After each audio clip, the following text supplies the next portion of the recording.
Bismillahirrahmanirrahim. Assalamualaikum warahmatullahi wabarakatuh. Perkenalkan, nama saya Naima Salsabila, Prodi PGSD. Di sini saya mau menjelaskan kembali materi yang berjudul Apresiasi Sastra. Adapun pembahasannya, poin pertama, hakikat pembelajaran sastra. Poin yang kedua, aspek apresiasi sastra. Poin yang ketiga, pendekatan apresiasi. Poin yang pertama, hakikat pembelajaran sastra. Sastra adalah sebuah objek pembelajaran yang harus diperhitungkan dalam dunia pendidikan. Bahkan kedudukannya sama penting seperti pelajaran eksakta sekalipun. Seperti pendapat Rahmanto yang menyatakan bahwa sastra bermanfaat untuk menafsirkan dan memahami masalah-masalah di dunia nyata. Dengan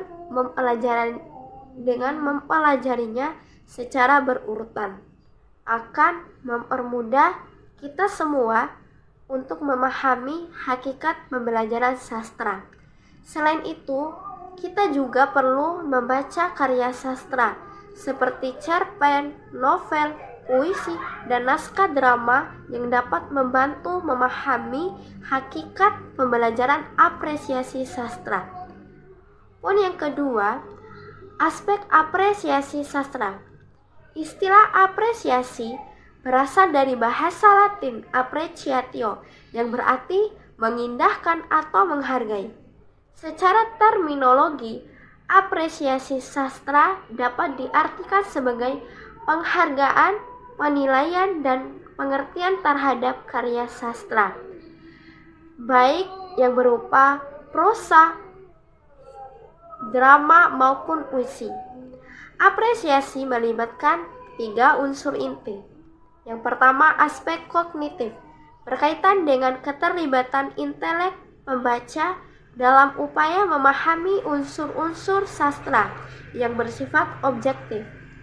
Yang kedua, aspek emotif, berkaitan dengan keterlibatan unsur emosi pembaca dalam upaya menghayati unsur-unsur keindahan dalam teks sastra yang dibaca.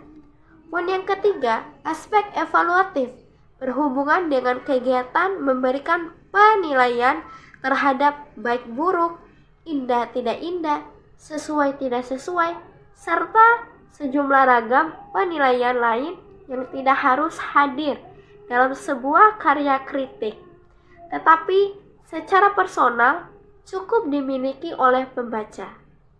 Poin yang ketiga, pendekatan apresiasi sastra. Pendekatan sebagai suatu prinsip atau landasan yang digunakan oleh seseorang sewaktu mengapresiasi dapat bermacam-macam, yaitu yang pertama, pendekatan parafrastis. Dalam mengapresiasi sastra, pendekatan parafrastis adalah strategi pemahaman kandungan makna dalam suatu cipta sastra dengan jalan mengungkapkan kembali gagasan yang disampaikan oleh pengarang itu sendiri. Yang kedua, pendekatan emotif dalam mengapresiasi sastra. Pendekatan emotif dalam mengapresiasi sastra adalah suatu pendekatan yang berusaha menemukan unsur-unsur yang mengajuk emosi atau perasaan pembaca. Poin yang ketiga, pendekatan analitis dalam mengapresiasi sastra. Pendekatan analitis adalah suatu pendekatan yang berusaha memahami gagasan, cara pengarang menampilkan gagasan atau mengimajikan ide-idenya, sikap pengarang dalam menampilkan gagasan-gagasannya. Poin yang keempat, pendekatan historis.